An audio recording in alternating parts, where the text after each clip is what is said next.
Off top, the Seahawks, 65.3 EPA on special teams this year. It's the best any team's had since 2009 Browns. Play music. This is the Domonique Foxworth Show.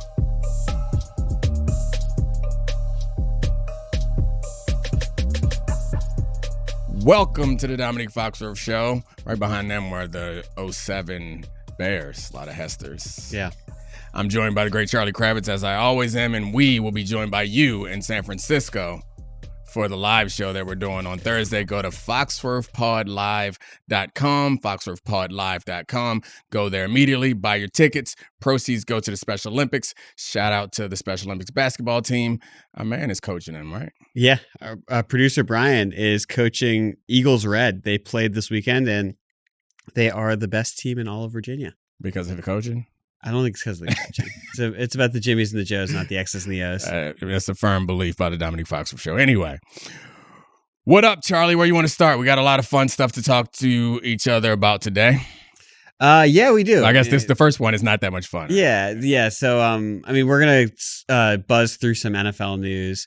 By the way, before you get that, we did some off-top erasure. The Browns are because of Josh Cribbs, right? DC's own Josh Cribbs that season. So yeah, I had forgotten. I was racking my brain. That's why I went to the Bears, because I was like, what was so good about that Browns special teams unit? But you're right. Yeah, it's the year they had a bunch of returns. Your man Josh Cribbs. Yeah. But the interesting thing for the Seahawks is, I guess, at the end of the year, the guy Shaheed Midwell, he had a couple touchdowns on punt returns and kickoff returns. But that one was in the playoffs, right? Yeah. The kickoff returns in the playoffs. I don't know. Special teams. What do you think is more significant, having a good special teams EPA per play, or just not having a not terrible one? So not being the Rams? Essentially, yeah. I think it's definitely not having a terrible one. You can win with good offense and good defense and survive as long as your special teams isn't abysmal. It seems like everyone should be at the pack together, and then when you see like the outliers, it feels most like even the good teams, it feels random. Yeah, I was just surprised that I knew the special teams for the Seahawks was good. Yeah, but I was surprised how good it was. Like, it ranks up there with some of the best units that we've had. And I don't think of, even though they got Shaheed midway through the season, I don't think of this team as one, because that's how you get EPA. It's like you create scoring plays. Like, you score or you block field goals. What about their punter, who flips the field so deep? They're the best punter in the NFL. Yeah, that's probably fair. But I guess how many points is that worth, though? But I guess it's taking some points off. I wonder if it's worth more now with the way that field position's been so by the new kickoff rules, where it's like, oh, you get the ball to 35, you essentially get 2 first downs, and the other team gets 3 points. If you have a punter that's consistently pinning teams inside the 10-yard line in Dixon, you might actually have a significant advantage. Okay, so we have a couple pieces of NFL news we're going to buzz through, and then we got some Super Bowl superlatives that we can work off of. But the first one, the big news of the day, is the Vikings have fired general manager Kwesi Adofo-Mensah. This is someone who came in and was the buzz around the league for a little bit. People thought he was going to be an incredible GM. He gave that, it was the Cousins year. He came in and basically was like, we can do better at quarterback. We can figure this stuff out. I'm paraphrasing him if I get slightly wrong. They kept Cousins for one more year he's as a lame duck, essentially. Yeah. And then moved into the plan of bringing Darnold as a bridge quarterback and drafting J.J. McCarthy after he won a national championship at Michigan. Since then, they moved off of Darnold after he collapsed at the end of last year. Darnold's now in the Super Bowl with the Seahawks, and their quarterback situation is incredibly murky, which just got murkier with Justin Jefferson's comments about Sam Darnold. There are a bunch of angles I want to go through, but the first one, do you think he deserved to be fired?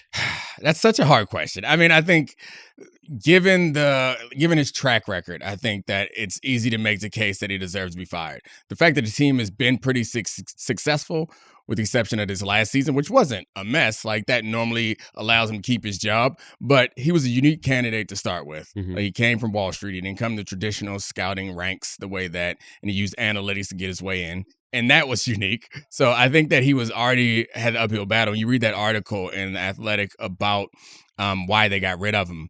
Obviously, the ultimate reason why they got rid of him is not clearly stated there. At least I think we share the opinion. It's because Sam Darnold's in the Super Bowl and J.J. McCarthy is bad, or has been bad so far. That seems like the real reason. But you go through it and it talks about how it just wasn't much of a cultural fit, and he was unique, and like his willingness to take paternal leave. His that's so weird. So NFL executives don't take like parental leave. No. I remember Jeff Saturday tells a story about how Peyton would get mad at teammates who had kids during the season. And it's like, I assume that's the problem. Like, if it's during the offseason, I guess the problem is the offseason is really busy for front office guys too. And so I guess you would take it during the regular season. It's just not something you do. Like, I'm not saying it's good or bad. He was working from home, but I don't know. That's not why he got fired. I think it kind of fleshes out the story and makes it a little bit more. It's just a detail about him maybe not being a football guy in the way that some other GMs are. Sorry, I just derailed. No. I mean, it's a fair derailing because I think it's shocking, but there's a lot of things about football that's kind of old school, and that's one of them. You know, like paternal leave. I talk to older members in my family. You talk about paternal leave, they're like, huh? You didn't have the baby. Like, it's kind of something we do now. People go on leave so they can be an active husband and father, but not active enough on the free agent signing market with Sam Darnold apparently is the actual problem to me. So deserve to be fired is a tough one for me. I don't know if I can answer it. He got fired. And it sounds like the reason why he got fired is because the people in the building, he didn't have the faith or the confidence of the people in the building who had power, which sounds like the coaching staff. I think this is interesting because deserve to be fired might have been the wrong question because there might be more GMs that deserve to be fired or keep their jobs than they do. But like when I think of GMs that go, there are cockroach general managers and team presidents and guys who are just essentially there to stroke the owner's ego and make them feel good about that. Like Dan Snyder had a litany of those guys that just kept their cockroaches. You mean nothing can kill them? Nothing can kill him. It's like, oh, you're 4-13 for another year, but you're friends with the owner. Here you go. So it's the Ernie Grunfeld special applied to the NFL. Then the coach gets fired and the quarterback gets fired or your star player. Like those people are interchangeable, but the general manager stays or president of football operations. That guy stays. You somehow see those guys and so like and sometimes those are bad and sometimes guys get fired too early and it just seems random. It does seem to me that a lot of this comes back to the McCarthy decision. Yeah. And like, you know, before the season, Kwesi, who we don't hear that much from in the press, and his press conferences are always very good because he is an outside the building guy. He's got the Wall Street background. He's got a really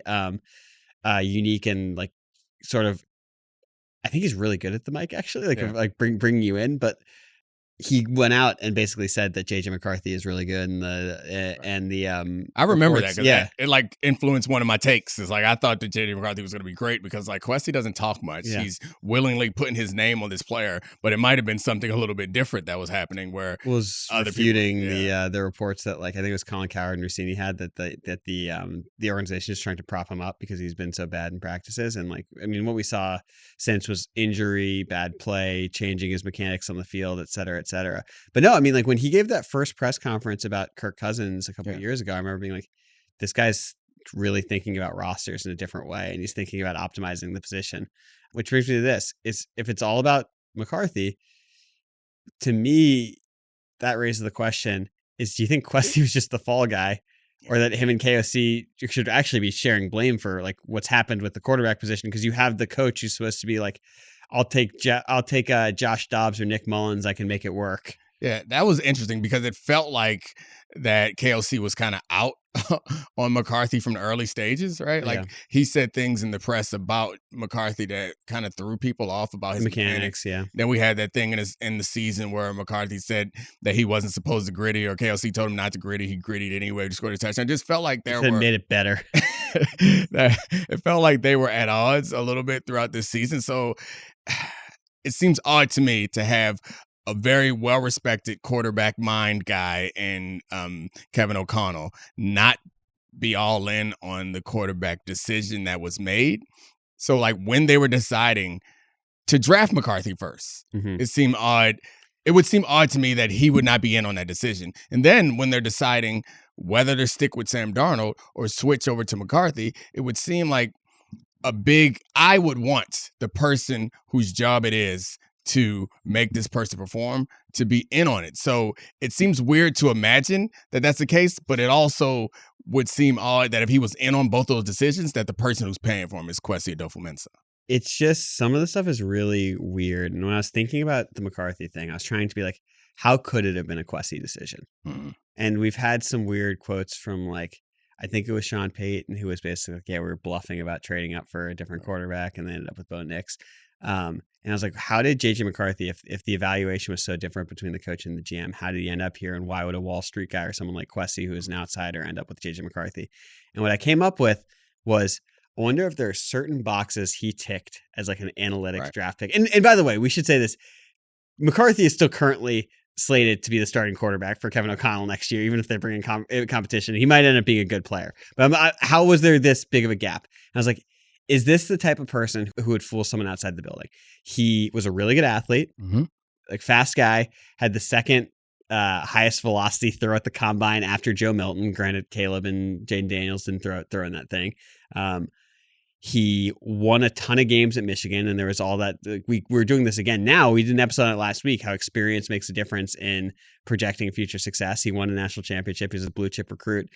And I wonder if you add that up, he was like, oh, youngest quarterback in the draft, has a ton of experience, has these physical tools, and our guys can bring it out of him. But then KOC was like, what did you just do? Yeah. Like this is different when like the resume doesn't add up to the actual guy that we're seeing. Yeah. I mean, I still find it hard to believe, but I get it. I was just making the case. Right. No, I mean, that makes sense. But and I guess this is why it's important. Why when we listen to, was it Joe Shane just say like, it's a piece of paper when they're talking about how Harbaugh is above him on the org and decision-making chart. It's not just a piece of paper, like it is actual decision-making power. And I think that's part of the thing about coming from the outside and coming in is like, there's some connections that need to be made and buy-in that you need to have when you make these type of decisions. And you have to also assume that self-preservation is going to come into effect, which is why everyone needs to be on the same page, because I don't imagine that at any point, not that this influenced the way that Kevin O'Connell coached or anything, but I don't imagine at any point last season was Kevin O'Connell thinking his job was on the line or his job was dependent on how well J.J. McCarthy played. While the whole season, if it worked out the way that you kind of theorized, Kwesi had to know, watching Sam Darnold, at least the beginning of the season, have an MVP level season and watching J.J. McCarthy get hurt and not play well and say ridiculous things to the media, he had to be getting nervous. Like at some point, this guy has to figure it out or I'm out of here. Yeah, I mean, J.J. McCarthy is probably unfair to him, but he went from guy who wasn't playing well in his first action in 2 years to someone who sort of like, he got historically memed. Yeah. Like I genuinely don't remember an NFL meme ever anytime a quarterback plays poorly, they do the 9 meme. Yeah. Like if if Drake May or Sam Darnold play poorly in the Super Bowl, they're going to get 9'd.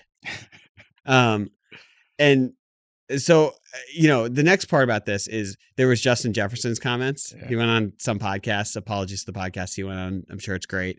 And basically they asked him like, do you guys think you could be where the Seahawks are if you have Sam Darnold? And he was like, yeah, of course. He's like, you guys know what we went through this year with quarterback position. And he tried to I think he realized it midway through and tried to walk it back, but he's like, Sam Darnold's second year in KOC system, we could have been even better. He's throwing to me and Jordan Addison and Hawkinson, and like we're ready. And that's another part about this, like knowing your window, knowing your personnel. Like the Vikings last year were like ready to win a Super Bowl, and presumably could have been a really, really good team this year with above average quarterback play. Yeah, and it's funny to think about like how those rough games at the end of the year. I think if Sam Darnold plays well in those games, they pay him. But they also probably pay him way more than he ended up getting. So like him losing those games, I think put them in position where they could have re-signed him for what Seahawks signed him for, which is not top of the league money. Yeah. But rather than seeing that as an opportunity, they saw it as like Sam Darnold isn't good enough to take them over the top, which is funny when you look at this season, like they weren't wrong. Like, there was a whole stretch the second half of the season where Sam Darnold was pretty bad. Yeah. And I imagine that Kwesi's looking at that like, guys, he did get to the Super Bowl and he did play well in 2 playoff games. However, he's still the same guy that we moved on from. And with but if they had even Sam Darnold level quarterback play, it'd been much better. Yeah. Yeah. And this is the most open the NFC might ever be. Yeah. And that's where the randomness comes from. But that's what I'm saying. I'm making the argument on the other side. Like, I think ultimately, and you know me, like I'm generally paid a quarterback guy. If he's mediocre, pay him. I would have paid Sam Darnold. No, I think we did an episode last year basically being like, you have to let Sam Darnold walk and see what you have with McCarthy. I think we did. No, you did that. I didn't do that.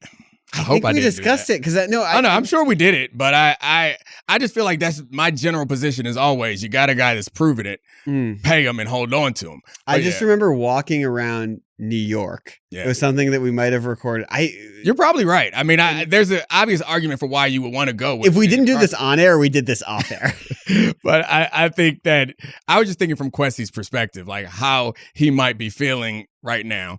But looking at I'm on Pro Football Reference right now, looking at their drafts, and we got 0 starts from last year's draft. It's crazy. 0 starts.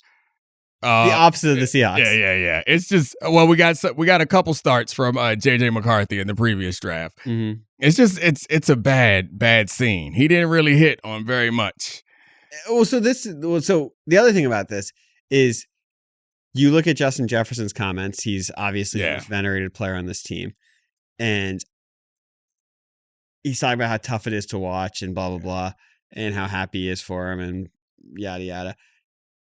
What do you think that this says about JJ McCarthy's future with the Vikings and the leash he's going to have, or if he's even going to go into next year as a starter? I mean, I'm not asking you to say with certainty, but like this is real information we're getting. I feel like it feels pretty obvious that they're going to be aggressive, and I'm feeling that spot. Mm-hmm. Like we said it already, the guy who it seems like now takes the most power is the head coach. Yeah. He's done nothing in this process that suggests that he's a big JJ McCarthy supporter. Quite the opposite. Yeah, he's done things to make you concerned about how he feels about JJ McCarthy.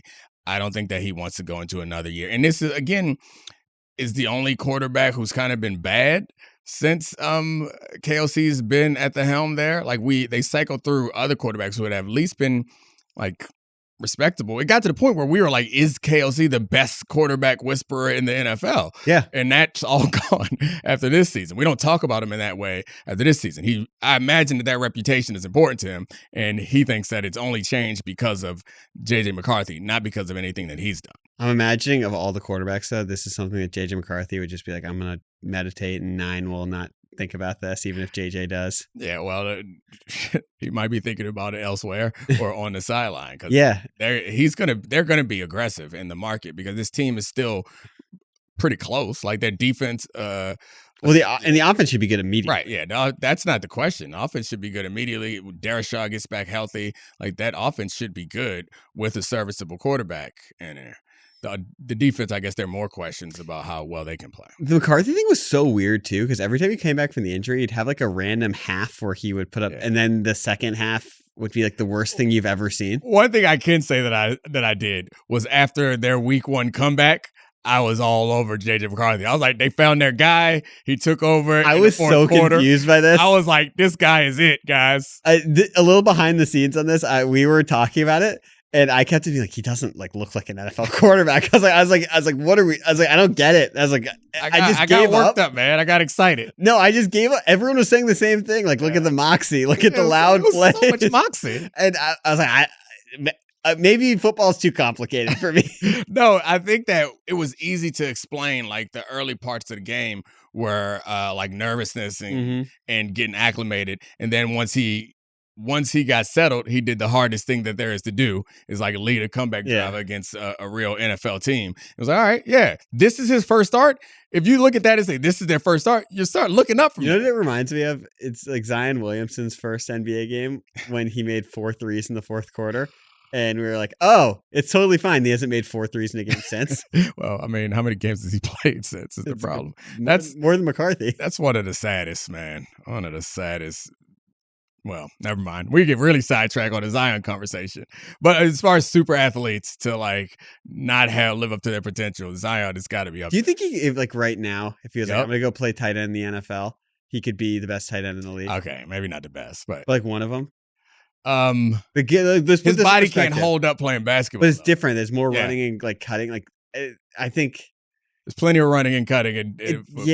But there's. I think it's different. Like, the injuries are different. Yeah. I think from a physical standpoint, we're gonna get into one of your favorite topics. Yeah, but I'm just saying, like tight end 6, so he's lean now at 6'6", 280, and like he can't really jump the way he used to jump, but he's still like way more coordinated than some of the stiffs who play tight end. Like, you know what? Let him eat, play tackle. Oh, let him eat. Oh my God, let him eat, play tackle. Can you imagine? Yeah, that's what I want for Washington for the Steelers. Let my man eat. He's supposed to be 3-something. Let him get He's big. 311 now. How much? They say he's 280 something. But he did an interview. He's like, yeah, I know. I remember that. He's like 311. Right. Let him get to 330 and work on that Zion kick was slide. 330. He said. Perfect. Kick slide. Let him eat. You get paid a lot. You think there's anybody has the foot speed to get around Zion Williamson? No. Yeah. Or let him play rush in. He could try to get some sacks. Be Reggie White. Let him eat. Let him play nose tackle. You think he can't do it, Aaron? Yeah, maybe not what Aaron Donald did. But he could be pretty powerful and pretty explosive. I mean, he is someone who might have been in the wrong sport. Body type. Yeah. He's got paid. And he was in South Carolina. South Carolina. How you get in South Carolina and nobody get your hand in the dirt for a little Well, there's a story about him when he got his first offer from Wofford. He was at some basketball camp, and that's right near where the Panthers facility was. Yeah. And they were like, they started scouting him as like a high school sophomore, being like, who's this kid on Wofford who's working out at Wofford? Like, we need to draft him. Don't let any other scouts see him. And the Wofford coach was like, he's 15. He thought he was a player. Yeah, no, that the basketball athleticism is kind of mind blowing. Like, we forget as much as we talk about how impressive the football guys are. They're doing it. Well, they're so big. All right, we got off track. Okay. We got off track. We got excited doing our own mental GMing, making sure we got all right. If we got Washington and Zion at tackles, we set. I like Darnell and Zion kick sliding away. Yeah, I mean, I'm imagining he could play a lot of positions in football. Yeah, probably. Okay, so a couple more quick hitters on this. Klint Kubiak to the Raiders. He's become he was a really hot name last year for a couple of weeks when he was with the Saints before that, everything fell apart there. And obviously he's done a great job with the Seahawks. They've done really unique stuff. The Raiders now are at least becoming interesting. I know last year we thought they were going to be a lot of people predicted them to be like the turnaround team. Pete Carroll, Geno Smith. None of it worked. They obviously had the first pick of the draft, but they're now going to have Genty. Fernando Mendoza, Klint Kubiak, Ashton Genty, Brock Bowers, who's a tight end on a Pro Bowl track. We know that Kubiak has liked to use tight ends and heavy personnel with the Seahawks. And you probably have someone who might optimize what you have with Bowers at least.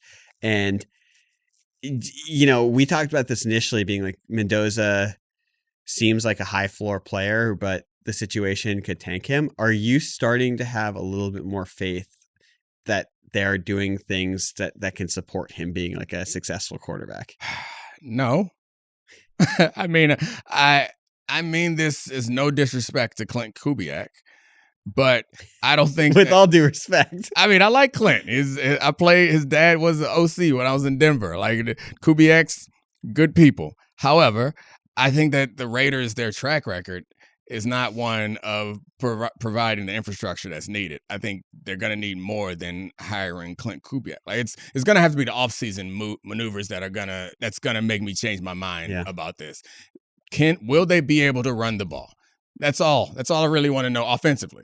We get to the issues on the defensive side of the ball. It's a whole nother ball of wax. But if we're talking about Mendoza having the right place to develop, will they be able to feature Ashton Genty, have an offensive line and a run game scheme that allows them to effectively run the ball even when the opponent knows that they're going to run the ball?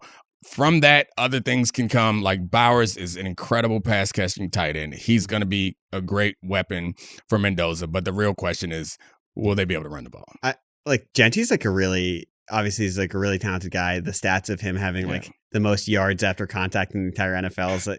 But it's such a bummer that he was the draft pick on that team. Can you the situation if they still had Jacoby Myers and they had drafted Armand Membu and you're putting Mendoza in, that maybe they wouldn't get the first overall pick. Yeah. But I would feel totally different about this if it was okay, we're going to build out. We have a cornerstone tackle, even if he's on the right side. We have this tight end. We still have this really professional. We saw what Myers did for Lawrence immediately. And it's no shade at Genty, but it just feels like that was such a luxury pick, genuine luxury pick. And look at the running backs that were taken in later rounds in this draft. Obviously Monungai was later and he went into the perfect situation, but you have Scadaboo, Travion was a second round pick, Judkins was a second round pick. Hampton was very good. He was later, but there was just so much depth at the position in that draft, and that Raiders team. Now it seems insane that was a top 10 pick for them. Obviously, absolutes are for children and dumb people. However, we're getting pretty close to an absolute on this running back thing. Like it seems like it doesn't make any sense. They should, I don't know. Well, it was an absolute because if you're in the top 10, you're not a team that needs the running back there. And like, yeah, sure. If Adrian Peterson is in the draft or Derrick Henry, who ended up, was Derrick Henry a 3rd round pick or a 2nd round pick? I guess the question to me is like, it makes me angry. I would be fine drafting. It's just, Derrick Henry is a 2nd round pick. There has to be a path to overhaul the team because, like, all right, you're not always going to be in position to draft a player like Ashton Genty. So, like, I can understand presenting this as we got to get him now. But what I need is like a good offensive line or a great defense with a path to getting a good offensive line. It just didn't feel like any of it was planned. Well, and also like, okay, like Genty was a really great running back prospect and he's a really, really good player. But like, we saw this with Saquon. Yeah. Saquon is a borderline Hall of Famer who's had one of the best seasons in the history of football. Physically, if you look at like the package that he presents, it's on par with the Adrian Petersons, Eric Dickersons, OJ Simpson type guys. He's 6'1", 230. He ran in the 4.3s. He had some good years with New York, and it amounted to diddly squat. Yeah, but I think that it was a bad pick. I think so. I agree. It was a bad pick. They could have drafted Sam Darnold because it didn't work out. But I think the argument would be that there is a way where that pick you could make that pick work. I think that the eye of the needle is very small, but like it doesn't matter the order you get the pieces is the point. I think if we're saying that a running back is like a crowning piece or a final piece, it doesn't matter if you draft a running back now and put the other pieces around. Like that season and the next season. Well, it does because their running backs have like a propensity to be ready for the glue factory faster than any position in the NFL. Agreed. It's within their rookie contract. Is my point. I'm trying my best. Like I think that obviously you don't want to draft the running back high if your team isn't ready, but I'm doing my best to say that there is an argument to do it. Yeah. If you have a path to build everything else up, you get the running back. It has to be within the next 4 years. Like, but. It just doesn't seem to work out. Like it's a bad idea, and I don't really feel all that great about the Raiders as a spot for Mendoza based on just hiring Klint Kubiak. Yeah, I'm just wondering if we're starting to see like a professionalization of that franchise that changes. What is it? It's the Klint Kubiak hire. I think he's a good coach. I know, but I guess I don't know. To me, if you were the hiring.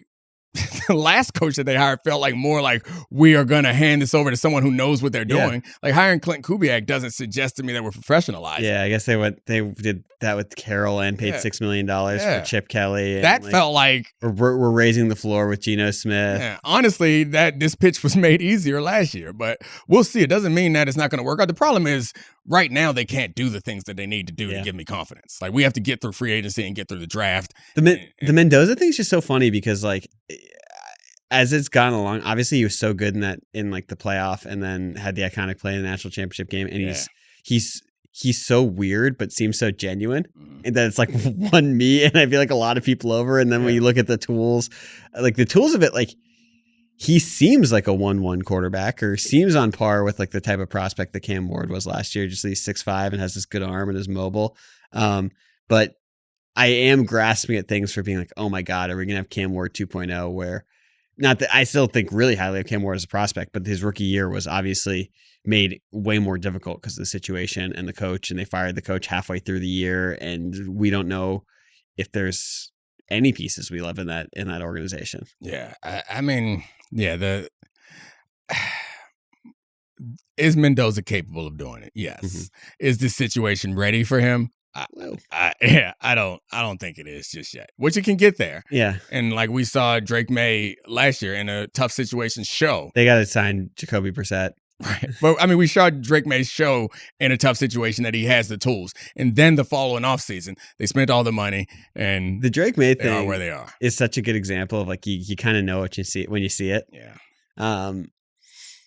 Anyway, okay, next quick hitter on this. We got sort of sidetracked on that. Aaron Rodgers has been reported as likely to return to the Steelers in 2026. They have now are conceivably bring back Aaron Rodgers as starting quarterback and Mike McCarthy. To me, I know we are a fan of serious outfits. Yeah. And the Steelers, all they do is win and make the playoffs. Outfit. They've been a serious outfit. But I would like to pitch that this is an unserious move because they've had one chance to try and reinvent themselves. And okay, if you get like slightly worse in the short term, this is still your one chance. Like Tomlin's retired, or stepped away or whatever, stepped down, however you want to phrase it. His wife said retired. And you have, I think the goodwill to maybe lower your floor a little bit to try and raise your ceiling long term. And I saw our producer Kevin pointed out this tweet that went viral. It said that the Steelers, it feels like they their pants and changed their shirt. And do you agree with that they botched their chance to reinvent themselves?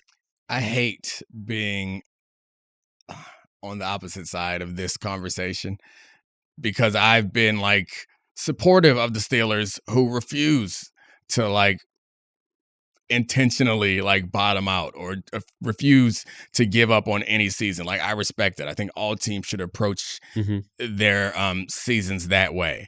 However, there is a time to move on. And because they haven't developed any transition plan at quarterback and they've been in the quarterback wilderness for a while, I think they're making decisions right now, which it seems like the McCarthy decision, I argued that it wasn't about keeping Aaron Rodgers. But it feels more and more like it's about keeping Aaron Rodgers. And Aaron Rodgers isn't the player that he was. He's not a player that I think it's worth going all in for at this moment. So like, I think he's a fine quarterback. They'll probably be around the same as they were this year, but like defense is just going to be older. He's going to be older. Yeah. I mean, and that's the thing is there is no like realistic expectation that they could overachieve. There is a realistic expectation that they could underachieve. I think Ramsey is great with his safety move. I think he's one of the older players that I don't worry about, but the rest of that defense, they got a TJ Watt with a hole in his lung. Like this defense is getting older. And I don't know. It just feels like who is incredible in that Ravens game, but like, and then I guess the question is, will this offense get better? Will they be able to shift into more of an offensive style with a quarterback that doesn't want to get hit? I don't know. And DK Metcalf is a quality weapon, but they need some more around in order to support it. It just doesn't feel like a very strategic decision right now. It feels like short term, like they feel like the world's coming to the end and this is their last chance to win a Super Bowl. I get it if they didn't want a quarterback in this draft. I get it if they didn't, think that they wanted to go into next year being terrible. But like this feels like really short-sighted in multiple decisions with coach and quarterback and not even trying to figure out what you have in a way that's like, okay, well, if you do stink next year and you think that the 2027 class is historic, so much can change year by year, and maybe they don't think that. But to quote Ricky Waters, for what, for why? What are they doing this for? Like, and if you're saying like it's important for the Steelers to have a good team and be run professionally, is it good to basically cap your ceiling at like we're going to be a 9-8 team and we have no hope? Because right now it feels like they have no hope. Yeah, I don't know. I can't imagine the Steeler fans are very excited about this, and I think that's probably a good barometer for that fan base that's been used to being around here for a while. This particular decision doesn't seem to make much sense. It's just like why go from the Tomlin stability to this and of course, since Aaron Rodgers was also opposed to them using their pick last year to bring in a quarterback. It's like, if he's not comfortable being a transition bridge type quarterback, then I think you got the wrong quarterback. Maybe he feels differently now. Maybe he is cool with being the transition quarterback. But they have to draft somebody. They got to, maybe not with their first pick, but they got to draft somebody in this draft. They got to go sign someone. They got to trade for someone. They got to get somebody who's in their 20s and can throw a football, right? Yeah. I know they like Howard, right? They supposedly want to see what he does, Will Howard. I mean, sure. That's what I've heard. Yeah. I've heard that they like Will Howard. All right. Let's move on. A couple NFL superlatives that are inspired by this Super Bowl matchup. Okay. First one, most likely reclamation project quarterback like Sam Darnold is. So like Sam Darnold, that is decent season, good playoff run. Like I think Malik Willis comes to mind as a first round pick who was cast away and now seems to be positioned to be one of the more coveted free agents. So like I think that he might fall into the reclamation quarterback potential. Who you got? I got Bryce Young. I'm going to shock you with this. Does it count if you're on the same team that drafted you? No. Okay. But like, if the Vikings traded for Bryce Young. Oh, okay. If he went to a different team, and the Malik Willis one, everyone knows I love Malik Willis. I actually think he's really good. And like, if Shane Steichen gets his hands on Malik Willis, like I think he'll be a very good player next year. Particularly in that offense, which has highlighted Daniel Jones, highlighted Jalen Hurts. He's worked with guys who are like capable of using their legs, and Malik Willis is really unique with how elusive he is as a runner. Okay, back to Bryce Young. Okay. He's so erratic. He's so crazy half to half. Once he has his government mandated interception, he can look really good for spurts. And yes, he's very small, but if he was not in an organization which has been quarterback unfriendly, I would say, and they're getting better. Tedero McMillan's been good. Like a lot of this stuff has been improving. Coker's like what an undrafted guy to find. If he was with KOC, if he was the one who could play within the structure there, throwing to Addison and Jefferson, I would look at him and be like, okay, this guy's going to end up. They're going to be 13-4, and we're gonna be like, oh, Bryce is magic. Like, you're asking for a lot there, though. Like, I know Malik Willis is gonna go somewhere else. There is no chance that Bryce Young, coming off of that playoff game that probably worked out as good as it possibly could for them, it was like, amazing. He didn't have to play another one. He balled out and played well in important moments, and didn't have to play another game where you could have possibly looked bad. They're not moving on from him. In the cold there in Chicago with. That would have been rough. His little body. That would have been rough. So he's got to do a player under the 5th-year option. I think that's a great. I would agree with you if I thought there was any chance that would happen. Mm-hmm. They're not going to move Bryce Young. I think the Panthers, who've been hungry for a quarterback too, are looking for a reason for it to continue to be Bryce Young, and he's going to give it to him. I think this season. Any hope for what about Anthony Richardson? Can I put him on Anthony the Vikings? Richardson? Can I put him on the Vikings? Yeah. Has his eye healed yet? We don't know. Yeah. So Mac Jones, they could trade for Mac Jones. He could be. You're still mad at Mac Jones for gritty and ruining your beloved Pro Bowl. A little bit. Yeah, I don't know. I think Anthony Richardson would be interesting if he was healthy. He's a super athlete who didn't have much time in college. He could work out well. I know you still love him. I mean, there's not really much else out there as far as like reclamation quarterbacks, like first round guys who have like fought. Well, I mean, there's ones you can chalk up to having bad seasons this year, and like those, that doesn't really count. It's not a reclamation. It's not like if we've seen you do it before, it's not really a reclamation. For sure. Okay. Young quarterback who's sort of like Drake May, who's most likely just need a good team to be a Super Bowl contender. I know Drake May's gone beyond that. He's MVP top tier candidate, and like he's besides the rough postseason, right. I think we still view him as one of the guys. But is there someone who stands out to you that could be in that tier? I mean, I feel like it might just be a cop out to say Cam Ward, but Cam Ward is the first, like, he's the number 1 overall pick, and he showed he showed all the things that he showed in college. He showed them in the NFL, and I think on a team that was switching out coaches and was not well run, it's not a professional outfit. If that modernizes and they upgrade some of the talent, I think Cam Ward. But I think Tyler Shutt is another one who Shuck is. I mean, he showed a lot towards the end of that season, and he has the offensive-minded head coach. Again, it's a team that overachieved, a player that overachieved. He's going to come into the season as the number 1 starter with some more expectations. I think he could be someone that could surprise people. The Drake May of it, though, like we're not talking MVP. No. Like, that's. I don't think that anybody's going to do that. Here's the one. It's Jaden Daniels. Oh gosh, what we've seen that doesn't count. Yes, it does. How does it count? You said like Drake May? He did that last year. Like he did what Drake May did this year. He did it last year. And it was good in the playoffs. It was good. It was great in the playoffs. Unbelievable. He did it last year. You got in the playoff field, looked like he belonged. Without the improved talent around him. Like it's unfair. It is unfair. I make the rules of this, and if you put a good team around him, we're going to be looking at him being like, oh my God, what did we think last year? He's one of them ones. We all know and accept that he is one of them ones. But all right, if I take Drake May out, you think Cam Ward, Tyler Shuck? I mean, I think both. I mean, I love Cam Ward. I think I love that. people haven't given up on him because of the numbers. And they're like, this is so stupid. Like you look at the throws he's making. Like the second you got me film access, just go to that end zone angle and look at Cam Ward and go, this guy's a joke. Yeah, he's doing the Caleb stuff. Yeah. Like, he's capable. It looks a lot like... he's a little calmer. Yeah, I just mean the ridiculous throws where you're like, oh. There's a thing online of Tom Brady breaking down all the best throw or his 10 best throws of the season. And you could do all 10 of them be Caleb. If you they could all be Caleb, but there was one of Cam Ward that was just a reminder of his ability just to throw a laser on any arm angle. And it's just special stuff and still athletic. I think that situation very powerful too. That's one where we'll see if things get a little bit more stable around him, he could turn into something special. And they got 2 head coaches now, which should help stabilize things. And I told you at Titans camp, like the way that they were talking about him, like the other players. I was at Titans camp. But they were all like, no, this guy's like a really special talent. It's really special. So most likely first year coach to succeed.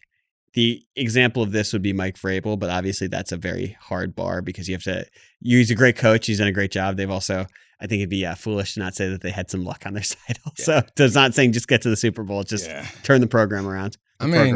I think Stefanski jumps out as the first one, where it's like, again, you have that division that is perpetually winnable.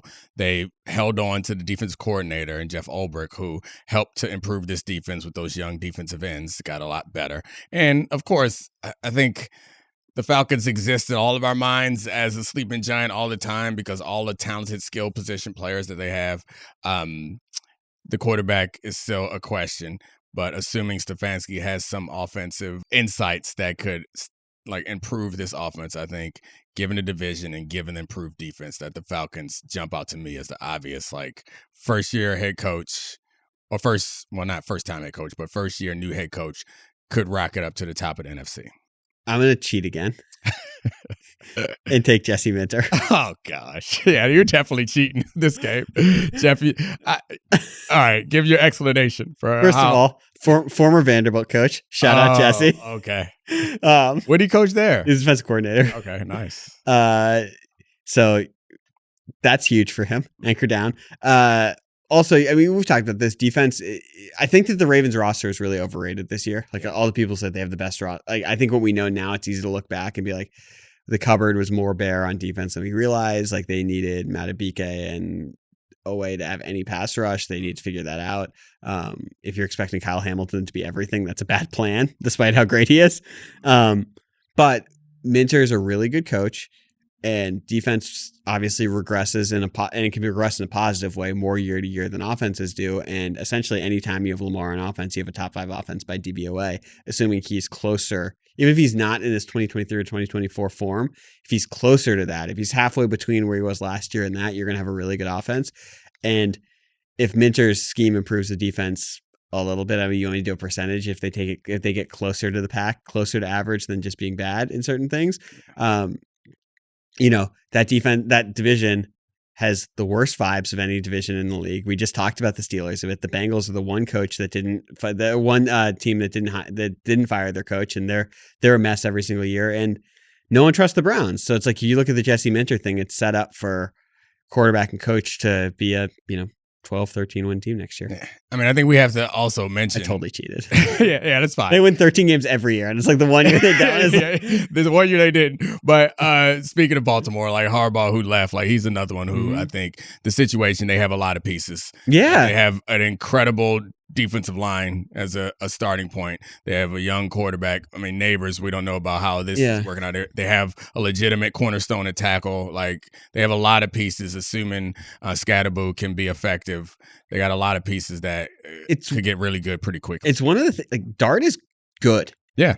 That's like, I know we have no idea how long it can last and like the way he plays, and he's been so brazen about not changing the way he plays football. But even at the end of the year when the bloom came off the rose, he was still a professional quarterback. Shout out to the Giants. What was that? Gettleman, Caputa guy. Yeah, Caputa guys. Full bloom love. Bloom love. Wonder what he's doing. He's back in Carolina somewhere, hanging out. Yeah, I mean, whatever. Eating clubs in Jersey. Last one. Most likely sleeping giant on one side of the ball. This is sort of based on how the Seahawks defense. Obviously, they became really unique and dominant. Yeah. I mean, this kind of ties into the last question. Yeah, that's what I was thinking. This feels like the Falcons. Yeah, this is the answer. This is like the answer. A sleeping giant again. But we kind of went through why the Falcons were a sleeping giant. I think it's just places that need some better management. Like the only other one I thought of actually was what Mike McDaniel might do with the Chargers offense. Yeah. And I know it's not a head coach, but that's something where it's like he is so he got so much for being nerdy in the way that the Miami stuff went down, and there's like a really good chance that it just Tyreek was at the end of the line and got injured, and Tua was really limiting. I think the reaction was fine. Like he got fired, things didn't come up short, and it felt like he's an OC now. He got an actual demotion. No, but I'm saying that I think that I was surprised at how the NFL still valued him. Yeah. You were. I was surprised that they valued him appropriately. Oh yeah. Okay. Yeah. Like I didn't. It still felt like he was someone who should. Like he got head coach interviews. Mm-hmm. Like I felt like that was an accurate assessment of how he performed. In Miami, like, yeah, you should get fired, but you're overqualified offensive coordinator, and you probably overachieved given all the things that you had to work with down there, but you still failed. So, like, I was surprised at how fast it turned around. It normally takes more time than that for people to be able to look, but I think also the market this year was like slightly slimmer than we anticipated, so he rocketed right up there. But I like that. That's also, they just were hurt a bunch, and they also like I wouldn't say that the offense that they ran was all that sophisticated, which doesn't mean that it has to be, but it means that there's room for like some development improvement. And I mean, we all are waiting for Justin Herbert to reach that full potential that he shows glimpses of all the time. Yeah. Remember when he got hit in the face and threw a touchdown pass this season? That was awesome. It was like he had a stretch where he was playing quarterback as well as anyone in the league, and it's just like the offensive line was so bad, and then the playoff game was. That was one of the. I was watching that Brady 10 plays thing earlier. That was one of the plays. That's why I remember it. Like he avoided a sack, rolled out, got punched in the face, and threw a touchdown pass. I think to take a lead, for the Chargers. All right, that was fun. We did it. Live show. FoxworthPodLive.com. Proceeds go to Special Olympics. Thank you, Charlie. Thank you to all the great producers. Podville, I love you. We out. This is the Domonique Foxworth Show.